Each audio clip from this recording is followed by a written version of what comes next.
नमस्कार, news update में आपका स्वागत है। मैं हूं आपके साथ सिमरन मिश्रा। बढ़ते हैं खबरों की ओर। तो प्रयागराज के फूलपुर में जनपद स्तरीय वृहद रोजगार और ऋण मेला का आयोजन किया गया, जिसमें हजारों युवकों को नियुक्ति पत्र के साथ साथ टैबलेट और स्मार्टफोन वितरित किया गया।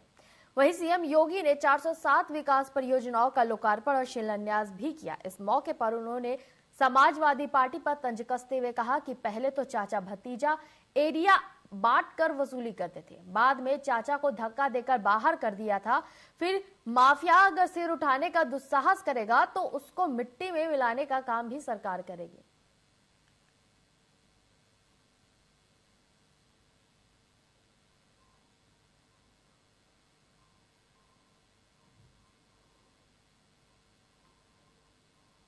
हर नागरिक को सुरक्षा प्रदान करना, हर बहन और हर बेटी की सुरक्षा करना इस सरकार का कार्य है। सरकार उसको भी करेगी। और तब भी मैंने कहा था, माफिया अगर सिर उठाने का दुस्साहस करेगा तो उसको मिट्टी में मिलाने का काम भी सरकार करेगी। और बहनों और भाइयों, आज मैं आपसे कहने के लिए आया हूं, ये जो बड़ी बड़ी घोषणाएं कर रहे हैं, ये वही लोग हैं जिन माफियाओं के सामने आज कभी नाक रगड़ा करते थे, उनके सामने, दंगाइयों के सामने नाक रगड़ा करते थे। समाजवादी पार्टी के राष्ट्रीय अध्यक्ष और पूर्व मुख्यमंत्री अखिलेश यादव ने बीजेपी सरकार को तंज कसते हुए कहा कि बीजेपी ने ही योगी पार्टी कर देना चाहिए। उन्होंने कहा कि बुलडोजर का दिल दिमाग नहीं होता। 2027 में जनता तय करेगी कि बुलडोजर की स्टीयरिंग किधर घूमेगी। वहीं उन्होंने कहा कि मुख्यमंत्री आवास नक्शे की बात की जाए तो मुख्यमंत्री आवास का नक्शा पास है और इसका पता नहीं लगाना चाहती। साथ ही उन्होंने भेड़ियों के आतंक पर कहा कि सरकार ही जंगल काट रही है, अगर जंगल ना काटा जाए तो जानवर बाहर नहीं आएंगे। कभी भी ध्यान नहीं देती है। जब सांड से लोगों की जान जा रही है, आपके गुलदार से, टाइगर से जान जा रही है, तब सरकार नहीं जागी। और याद कीजिए, सदन में 1 साल 1.5 साल पहले ये सवाल उठे थे।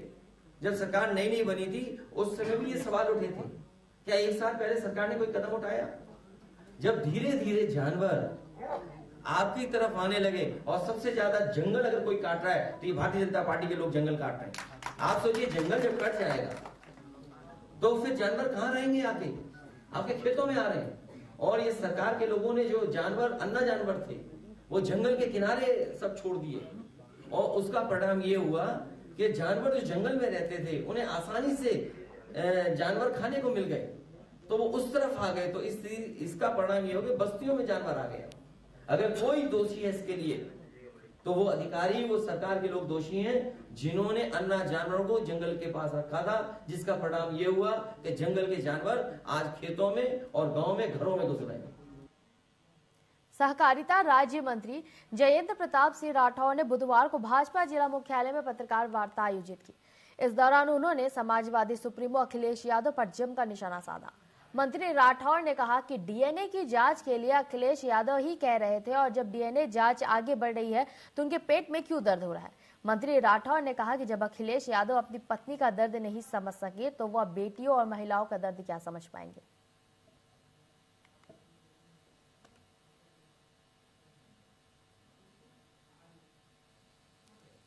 देखिए, ऐसा है कि अखिलेश यादव के डीएनए के बारे में सब जानकारी उनको मिल गई। जब नवाब सिंह यादव का डीएनए सैंपल जो मैच कर गया, तो वो मुझे लगता है कि अखिलेश यादव जी को ज्यादा दर्द, जो डीएनए वही चिल्ला रहे थे कि अयोध्या में डीएनए करा लो, डीएनए हो गया। अब उसके बाद जांच आगे बढ़ रही, अब क्यों पेट में दर्द हो रहा है?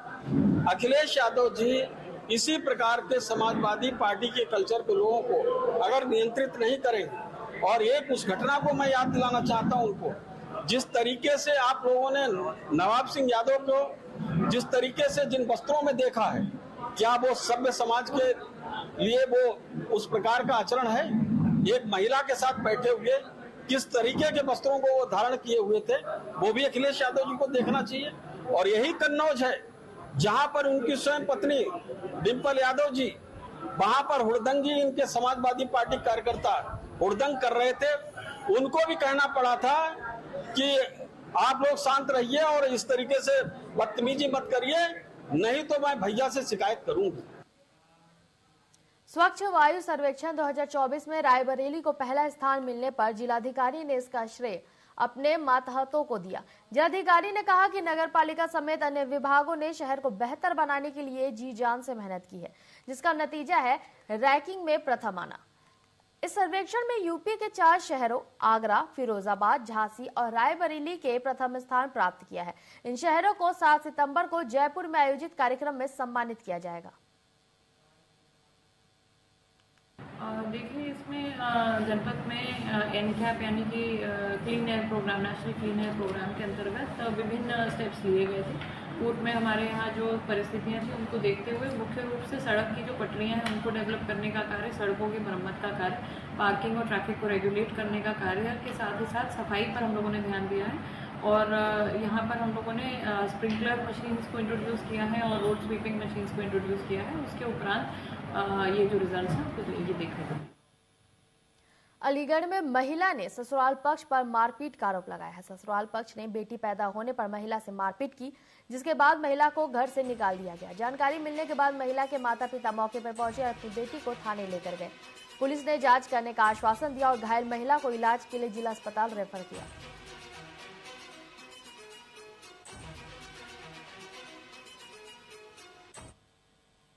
बच्ची का नाम है लवी गुप्ता है नाम, और बहुत परेशान कर रखा है। और सास ससुर खूब मारते हैं, देवर भी खूब मारता है उसको, भगा देते हैं, फिर ले जाते हैं, फिर भगा। शादी कहाँ हुई? रघुपुरी चौक, वहाँ पे रघुपुरी में। बेटी के साथ मारपीट की जाती है, रोज आए दिन का उन्होंने दिनचर्या बना रखी है उस मारपीट के लिए। इसलिए मैं ये शिकायत मेडिकल रिपोर्ट कराने आई हूँ। डॉक्टरी परीक्षा कराने आई हो? बच्ची का नाम है? बरेठी गांव में गुरुवार की रात चोरों ने फिर एक घर को अपना निशाना बना लिया, लेकिन पुलिस के हाथ अभी तक किसी चोर तक नहीं पहुंच सके। आपको बता दें, स्वास्थ्य विभाग कर्मी के घर पर बीती रात पेड़ के सहारे छत पर चढ़कर चोर घर में घुसे। जब रात में 50,000 रुपए लेकर फरार हो गए। वहीं सूचना पर पुलिस मामले की जांच में जुट गई है।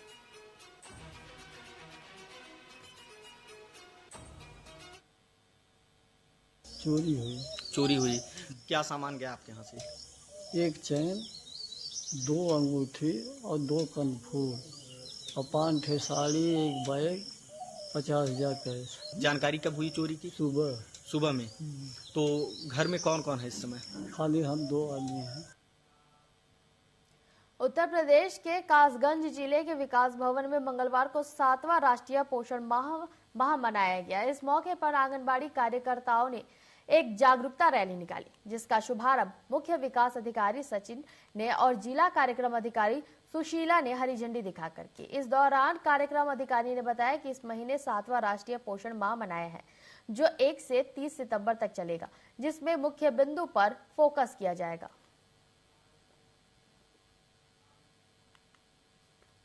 हमारा सितंबर माह राष्ट्रीय पोषण माह के रूप में मनाया जा रहा है। इसमें से 1 तारीख से लेकर 30 सितंबर तक हमारी 6 प्रकार की गतिविधियों पर आधारित है। इसमें वृद्ध निगरानी है, जैसे बच्चों का माप लेना, उनका सत्यापन करना। उसके बाद इसमें बालक बालिका प्रतिस्पर्धा का आयोजन करना। इसके अलावा हमारे इस टीम में पोषण भी और पढ़ाई भी। पोषण के साथ साथ बच्चों आंगनबाड़ी केंद्रों पर बच्चों को खेल खेल के माध्यम से शिक्षा देना है। इसमें हमारा एक मैसेज एक पेड़ मां के नाम है, जिसमें हमारा पर्यावरण संरक्षण और जल संरक्षण के मुद्दे इसमें शामिल है। इसी के क्रम में आज मुख्य विकास अधिकारी महोदय द्वारा इसके प्रसार हेतु हरी झंडी दिखाकर रैली निकाली गई है। फिलहाल वक्त तो चला एक छोटे से ब्रेक का। ब्रेक के बाद जल्द ही लौटेंगे।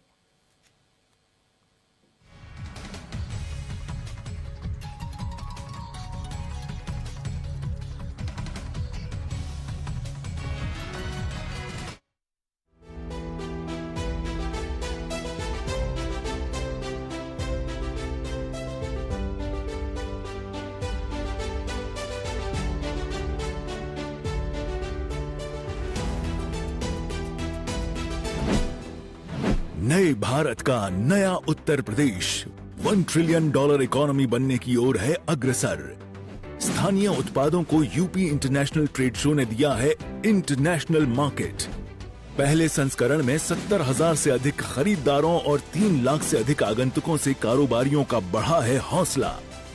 यूपी इंटरनेशनल ट्रेड शो के द्वितीय संस्करण का आयोजन 25 से 29 सितंबर 2024 तक ग्रेटर नोएडा में किया जा रहा है। आइए इस वैश्विक व्यापारिक महाकुंभ का हिस्सा बनकर अपने व्यवसाय को दें नई दिशा। UP international trade show, sourcing का अद्वितीय मंच।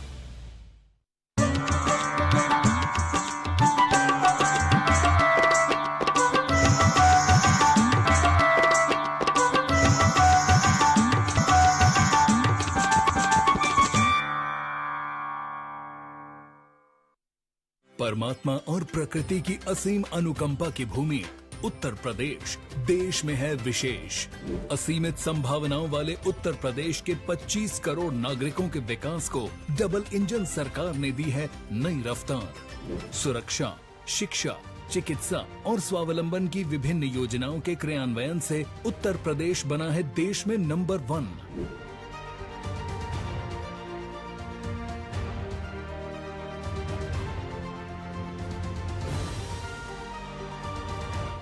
गरीबों को मुफ्त राशन, जरूरतमंदों को पक्का आवास, सर्वाधिक शौचालय निर्माण, निशुल्क गैस कनेक्शन का उपहार और एमएसएमई क्षेत्र में अग्रणी राज्य है नया उत्तर प्रदेश।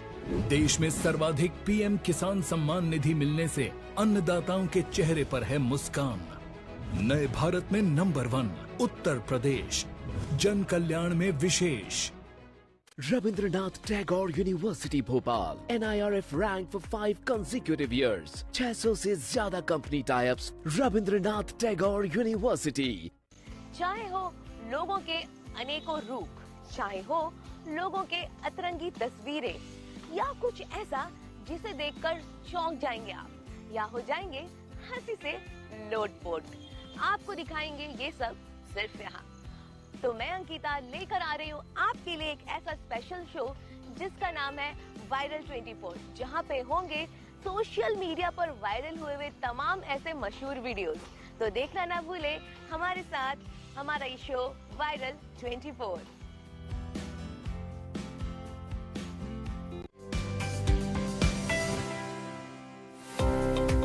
योगी सरकार ट्रेड फेयर के आयोजन से उद्यम और उद्यमियों को प्रोत्साहित कर रही है। प्रदेश में इंटरनेशनल ट्रेड फेयर एक के बाद अब दूसरे संस्करण का आयोजन होने जा रहा है। उत्तर प्रदेश अंतर्राष्ट्रीय व्यापार प्रदर्शनी के दूसरे संस्करण के आयोजन के लिए 25 से 29 सितंबर तक ग्रेटर नोएडा में अंतर्राष्ट्रीय ट्रेड फेयर के आयोजन को आयोजित कर रही है। इंटरनेशनल ट्रेड फेयर के आयोजन ने जागृति दुबे जैसे नए उद्यमियों के लिए नए द्वार खोल दिए हैं। UPITF में जब मैं गई तो मुझे वहाँ पर नए नए व्यापारियों से मिलने का मौका मिला और साथ में लोगों ने हमारे जो प्रोडक्ट हैं फ्यूजन वेयर के उनको काफी पसंद किया, जिसकी वजह से मुझे अपने व्यापार में बहुत ज्यादा ग्रोथ मिली वहाँ से आने के बाद। प्रदेश में ट्रेड फेयर का आयोजन सीएम योगी के उद्यम विकास सोच का परिणाम है, जिससे नए स्टार्टअप को फायदा मिल रहा है और तो और रोजगार के ढेरों अवसर सृजित हो रहे हैं। Rabindranath Tagore University Bhopal NIRF ranked for 5 consecutive years।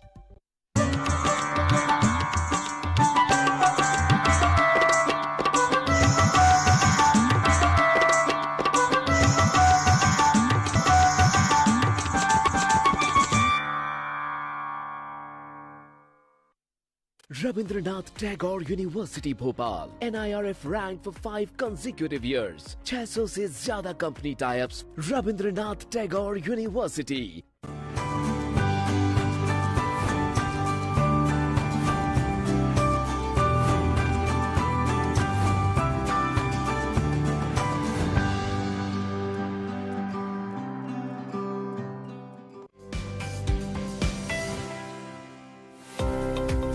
योगी सरकार ट्रेड फेयर के आयोजन से उद्यम और उद्यमियों को प्रोत्साहित कर रही है। प्रदेश में इंटरनेशनल ट्रेड फेयर एक के बाद अब दूसरे संस्करण का आयोजन होने जा रहा है। उत्तर प्रदेश अंतर्राष्ट्रीय व्यापार प्रदर्शनी के दूसरे संस्करण के आयोजन के लिए 25 से 29 सितंबर तक ग्रेटर नोएडा में अंतर्राष्ट्रीय ट्रेड फेयर के आयोजन को आयोजित कर रही है।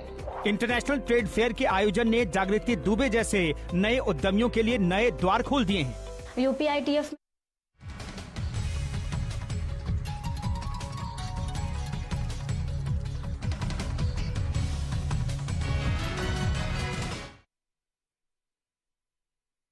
बढ़ते हैं खबरों की ओर। तो उत्तर प्रदेश में सख्त कानून बनने के बावजूद लव जिहाद का ताजा मामला बदायूं से सामने आया है, जहां एक युवती ने विशेष समुदाय के युवक पर धर्म परिवर्तन का आरोप लगाया है। युवती का आरोप है कि युवक ने उसे बहला फुसलाकर चंडीगढ़ से बदायूं ले आया। गांव आने के बाद पता चला कि युवक ने उससे झूठ बोला। पुलिस के मुताबिक युवती ने बदायूं पुलिस को एक तहरीर दी है, जिसके बाद मामले को गंभीरता से लेते हुए 5 लोगों के खिलाफ संबंधित धाराओं में मामला दर्ज किया गया है। पूरा मामला बिसरौली कोतवाली क्षेत्र के बिसरौली कस्बे का है।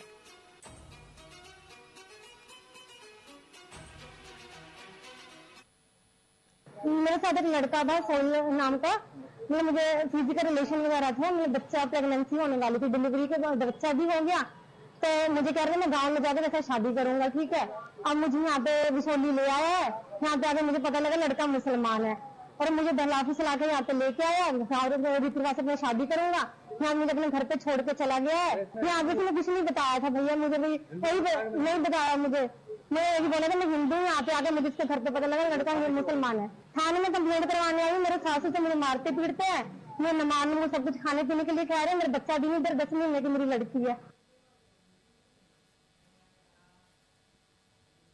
ड्राइवर से मारपीट कर कार लूटने के मामले में औरैया पुलिस और शातिर अपराधी रंजित के बीच मुठभेड़ हो गई है। इस दौरान आरोपी रंजित के पैर में गोली लगी, घायल को अस्पताल ले जाया गया, जहां उसका इलाज चल रहा है। आपको बता दें, बीते दिनों बदमाश ने दिल्ली से कार बुक की थी और जिले के बिदियापुर थाने क्षेत्र में शौच के बहाने कार को रुकवा कर लूट की वारदात को अंजाम दिया। पुलिस से मिली जानकारी के मुताबिक मुठभेड़ में घायल रंजित के खिलाफ अन्य जिलों में भी कई मुकदमे दर्ज हैं।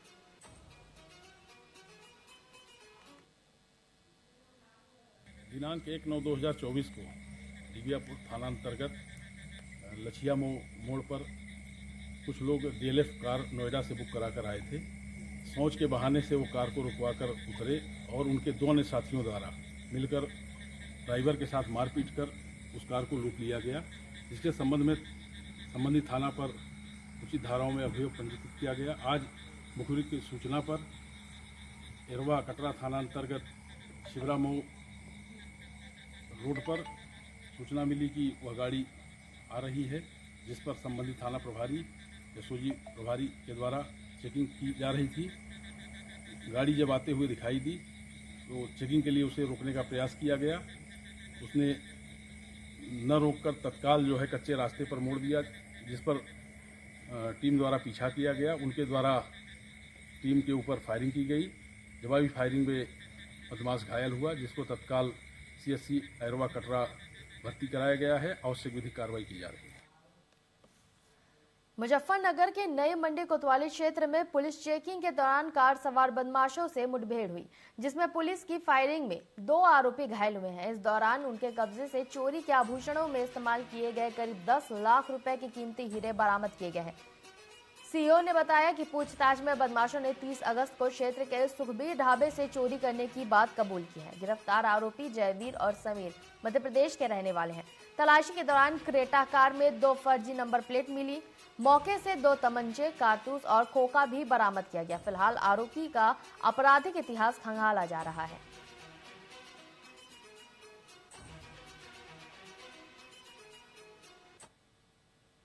आज थाना नई मंडी में बागोवाली चौराहे पे जब IC बागोवाली चेकिंग कर रहे थे तो एक क्रेटा गाड़ी एक संदिग्ध प्रतीत हुई। उसे चेकिंग के लिए रोका गया, किंतु वो रुके नहीं और उनके द्वारा पुलिस पार्टी पे फायरिंग करते हुए फरार हो गए। पुलिस ने घेराबंदी करी और जवाबी फायरिंग में 2 लोगों को गोली लगी।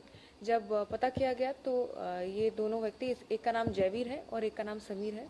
दोनों के पास से ये गाड़ी मिली है, क्रेटा गाड़ी, जिसमें 2 एक्स्ट्रा नंबर प्लेट है, एक राजस्थान नंबर की, एक MP नंबर की।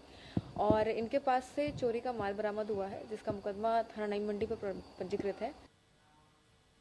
कासगंज सदर कोतवाली क्षेत्र के जिला न्यायालय के मुख्य द्वार से बीते दिनों एक महिला अधिवक्ता संदिग्ध परिस्थितियों में लापता हो गई थी, जहां पुलिस ने कड़ी मशक्कत के बाद पत्नी का शव नहर से बाहर निकाला और शव को पोस्टमार्टम के लिए भेज दिया। अधिवक्ता के पति विजितेंद्र तोमर ने बताया कि पत्नी को न्यायालय के मुख्य द्वार पर छोड़कर आए थे। उसके बाद से मोबाइल स्विच ऑफ हो गया था और वह लापता हो गई थी।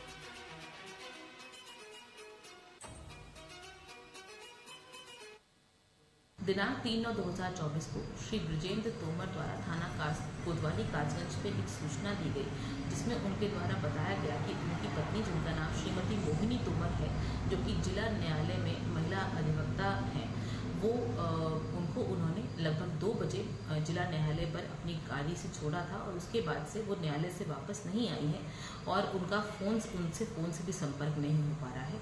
इस सूचना पर तत्काल उनकी दी गई तहरीरी सूचना पर थाना कोतवाली कासगंज पर गुमशुदगी पंजीकृत की गई और पुलिस की कई टीमों को इनकी सकुशल बरामदगी हेतु लगाया गया।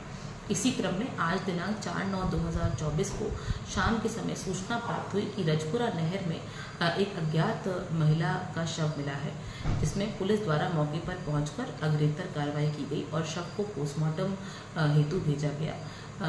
श्री ब्रजेंद्र तोमर द्वारा इसकी शिनाख्त अपनी पत्नी के रूप में की गई है और इसमें शव का पोस्टमार्टम करवाते हुए अग्रेतर वैधानिक कार्रवाई की जा रही है।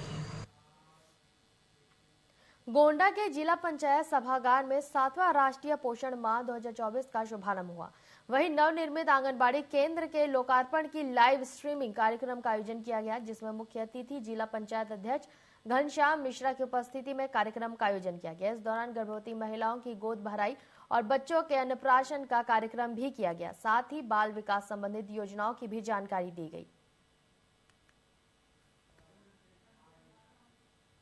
7वां पोषण माह जो इस वर्ष का आयोजन है, उसके आयोजन का हम लोगों ने यहाँ पे सभी आंगनबाड़ी कार्यकर्तियों के साथ में और माननीय जिला पंचायत अध्यक्ष की अध्यक्षता में इसका आयोजन किया और माननीय मुख्यमंत्री जी के जो उद्बोधन है उसको सभी ने सुना और यहाँ पर लाइव स्ट्रीमिंग भी की गई थी। इस पूरे अभियान के तहत जो विशेष रूप से जो इसका प्रभावी क्रियान्वयन है, उसमें जन सहभागिता और एक सामुदायिक भागीदारी है।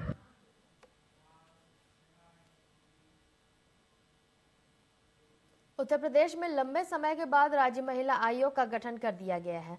बबीता चौहान को महिला आयोग का अध्यक्ष नामित किया गया है। वहीं अपर्णा यादव और चारू चौधरी को उपाध्यक्ष बनाया गया है। इसके अलावा एमएलसी सरोजनी अग्रवाल की बेटी हिमानी अग्रवाल, लखनऊ की डॉक्टर प्रियंका मौर्य समेत 24 सदस्य बनाए गए हैं। इसे लेकर अधिसूचना भी जारी कर दी गई है।